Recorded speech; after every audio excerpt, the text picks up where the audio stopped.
Bonjour à tous. Écoutez, voilà, pour ceux qui suivent la chaîne, on est pas loin de 3000 abonnés et je voulais simplement me présenter parce qu'en fait, c'est vrai que je mets des vidéos. Je dis pas trop, j'explique pas trop. Et en fait, voilà, je voulais simplement vous dire un petit peu ce qu'il en était. Donc en fait, je suis au Maroc. Je suis actuellement au Maroc, on y est depuis le mois de septembre. On s'y était installé définitivement avec mon épouse. On est exactement ici à Tafraout, dans la capitale des Berbères. Voilà, c'est notre lieu de résidence. Et en fait, si on fait ces vidéos, en fait, c'était pour vous faire partager en fait tout le travail que je dois accomplir avant la création de mon entreprise, parce que oui, on va bien créer une entreprise au Maroc. Et bah oui, il faut bien vivre quand même. Donc voilà, en fait, le but au départ, c'était de partager un petit peu. Et après, je me suis dit, bah tiens, faut quand même expliquer en fait ce que je veux faire, le pourquoi du comment. Donc comme ça, je pourrais prolonger les vidéos en expliquant un petit peu aussi qu'est-ce que c'est une création d'entreprise au Maroc, comment se passe le marché de la moto au Maroc, parce que c'est un marché qui reste un petit peu compliqué. Moi, je connaissais très bien le marché européen. Pour vous dire aussi, je suis un ancien pilote professionnel. Donc moi, j'étais en super motard. J'ai roulé pour Honda France. Enfin, j'avais d'ailleurs monté mon propre team. J'étais les premiers Honda officiels à venir en super motard. Et voilà, donc j'ai tout un passé. J'ai 15 ans de pilote professionnel en super motard, auquel cas j'ai fait des Baja aux États-Unis. J'ai fait, enfin voilà, c'était un peu varié. Moi, le trial, l'enduro, le motocross, voilà. Mais ma discipline de prédilection était auquel j'étais engagé professionnellement, c'était bien le super motard. Et donc voilà, en fait je fais toutes ces vidéos, vous allez le voir, c'est pour la création de l'entreprise, enfin, le côté fiscal, comptable, enfin, de tout ce qu'il en est pour la création d'une entreprise. Donc ceux qui voudront continuer à nous suivre à l'échéance, une fois qu'on aura fini un petit peu les vidéos du traçage avec la Téléré 700, bah, il y aura toute une suite pour la création d'une entreprise au Maroc. Voilà. En tous les cas, on vous souhaite la bienvenue sur la chaîne Les Voyageurs d'ailleurs. Et on vous dit à très bientôt et bon visionnage. À très bientôt.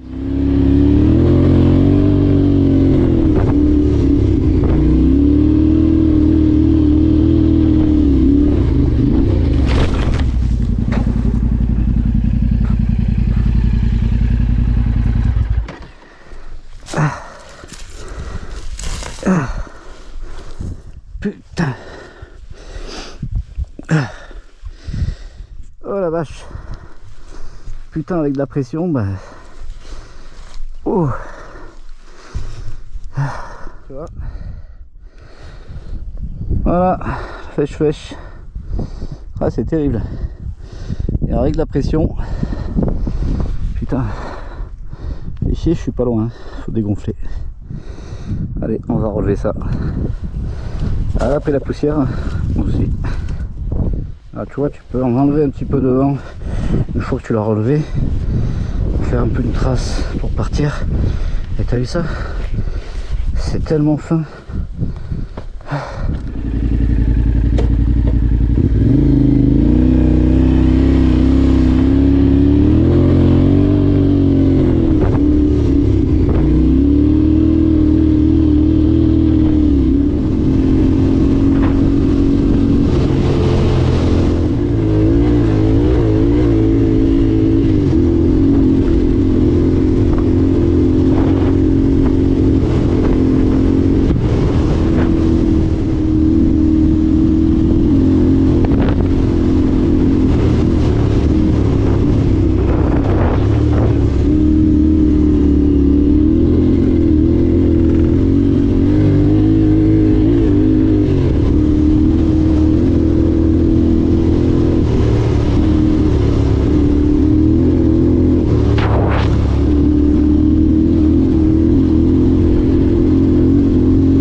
Et ben nous voilà arrivés à Mamid.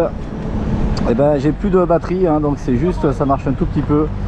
Et ben il y a les 15 derniers kilomètres de sable, c'est du costaud les gars en tout cas. Je pensais que la piste elle était peut-être un peu trop facile. Et quand tu finis avec les 15 derniers kilomètres, mais c'est magnifique, hein. Mais il y a du fèche-fèche, j'en ai chié plus qu'à Chigaga. Donc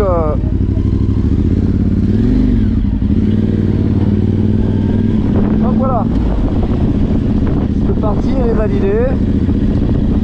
Il faut juste que je je rajoute la partie pour monter à Zagora. Et on verra ça demain. Là, on va aller à l'hôtel. Là, on a fait 150 km, 4 heures. 4 heures sans stop. Hein. Allez, on va à l'hôtel aussi, Magali.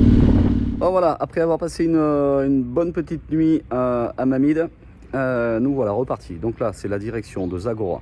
Alors Zagora, le problème c'est Mamid Zagora. Pour trouver une piste, il n'y a pas grand chose. Ou alors il faut rentrer par l'Oasis Sacré, finir à Tagounit. Bon, bref, je ne vais pas repartir dans ce sens-là pour aller prendre la piste de Tagounit. Donc je remonte un peu. J'ai une petite section pour monter à Zagora. Je l'avais faite une fois.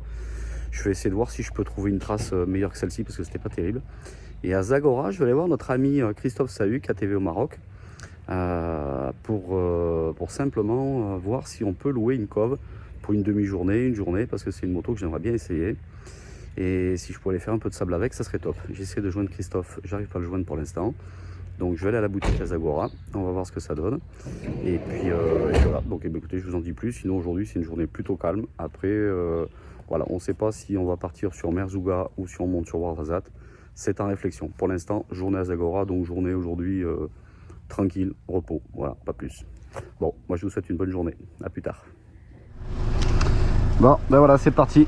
Donc en fait, on est à Mamid, on va à Zagora.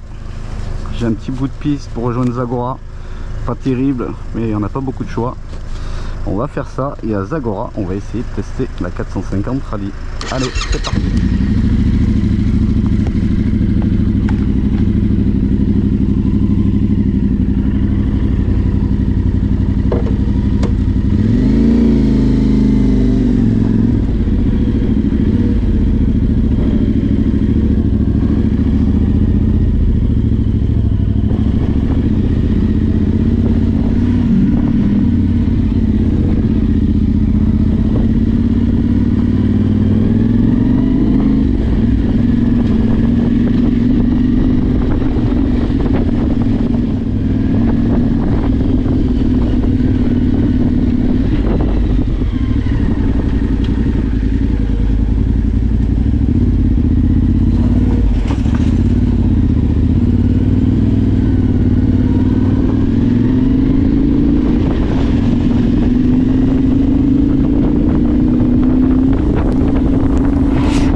pépite.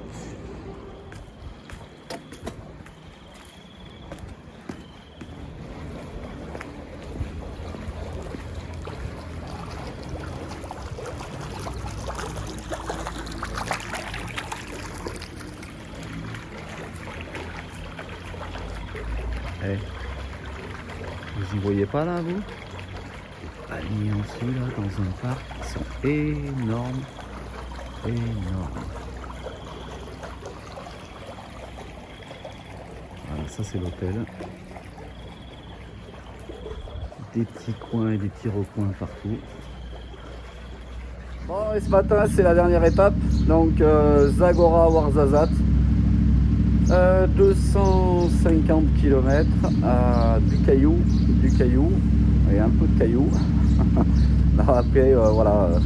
Donc on va voir. Il y a une partie qui est vraiment au départ très difficile. C'est plus du caillou, c'est carrément un peu du rocher. Il y a un petit peu de, pas de trialisant, mais quasi quoi. Donc j'espère que ça va bien se passer. On va pas trop galérer, en tout cas pour cette partie-là. Et voilà. Et donc on finit ce soir à Ouarzazate et la boucle sera bouclée pour l'instant. Allez, je vous en dis mieux à la fin de la journée. A plus, bye bye. Bon ben nous voilà parti pour une belle journée. La dernière d'ailleurs. Donc là c'est Zagora, Ouarzazate, 250 km. Voilà, ça va être une bonne portion. C'est surtout que c'est qu'il va y avoir beaucoup de cailloux. Donc encore une fois, ça va être l'objectif de la non-crevaison. Trop éloigné pour l'assistance. Donc ça veut dire merde, tu rentres totalement. Voilà. Pas beaucoup de routes sur le bas. Je peux pas dire il n'y en a pas. Bah, suivant là où c'est que ça m'arriverait. Donc voilà, donc on va profiter de cette dernière journée. Je vais arriver sur du costaud, sur de la caillasse.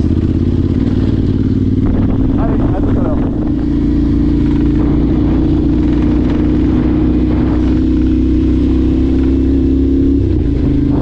Alors voilà, tiens, j'ai un concurrent, il ouvre la piste. Un peu montagneux, moi j'aime bien. Ah, puis là c'est vert, on en a fait, hein. Sable. On va rester un peu sur du dur.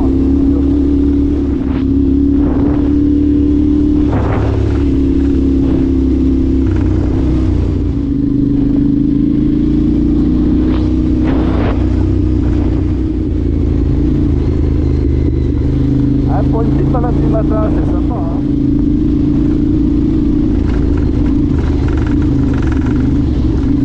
Donc, franchement, il n'y a rien, et ouais, c'est bon. Dessert. Alors bon, là on est sur un fluide, donc il se peut qu'il y ait vraiment de l'eau dessous, donc je vois pas mal de tuyaux, donc il y a des puits. Et de dire d'arriver à pouvoir arroser autant que ça, alors, là, on peut se poser la question, est-ce que c'est bon que ça fait autant dans la nappe phréatique? Parce que c'est vrai que ces puits au Maroc, il y en a quand même vraiment beaucoup. Donc ouais, c'est pour immerger dans le Maroc, je trouve ça plutôt bien quoi. Le sable c'est le sable, c'est sûr, le désert, hein, comme on le sait, on voit à quoi ça ressemble. On trouve quand même de vivre. Hein. Mais bon, quand on rentre un peu dans les terres comme ça, moi j'aime bien quoi. On découvre les gens, la culture, on est plus à l'intérieur, on est un peu plus détendu là. Hop, des fois, de temps en temps, il y a une petite course sèche. J'attends pas, il pouvait là. Et là, forcément, un petit haut dans les pneus, donc une empêche sèche, pas bien. Hein. On a vu avant-hier. Hein.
فيقك شيء فيقتني من بعد نومة هنية فيقتني من حضن مريوشة العين الله يعيدك حلم وكذب علي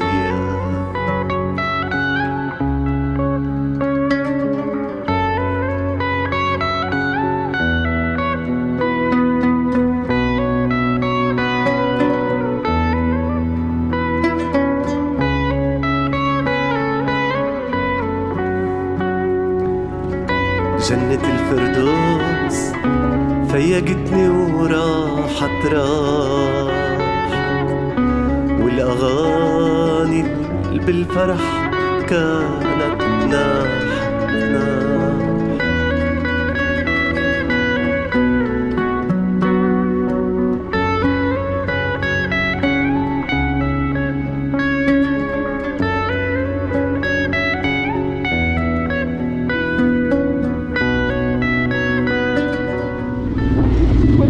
Comme ça.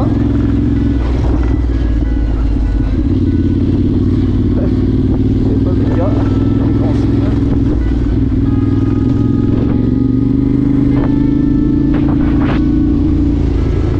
C'est qu'il faut proposer à boire tout, quoi.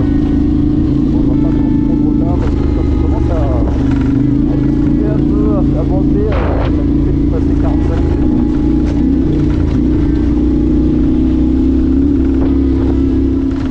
La journée, il faut la faire.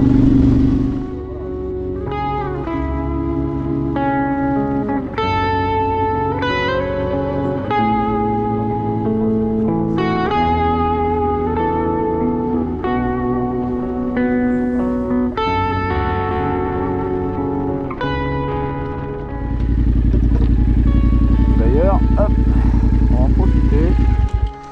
Ça fait 40 kills là. C'est pas grand chose. Mais tu vois, ça va avec ce que je disais tout à l'heure. Bah voilà, tu te balades, hein. Mais regarde. Tu vois, faut profiter aussi. Faut profiter un petit peu de ça. Voilà. Alors tu vois, là, il y a de nouveau une serre. Deux là-bas. Enfin, une serre, là, c'est pas complètement des serres en fait, c'est juste comme on fait chez nous les asperges. Donc avec voile en plastique. Des asperges au Maroc. Je pose le casque. Bon, des asperges au Maroc, moi, pas vu pour l'instant. Donc j'ai un doute. Qu'est-ce qu'ils peuvent faire? J'en sais rien. Je me renseignerai. Et bon, c'est pas bien, c'est la pause clope quoi. Mais bon, voilà. Justement, un peu de plaisir quoi. On mourira assez tôt hein. Alors peut-être avec ça encore plus tôt, mais bon, tant pis.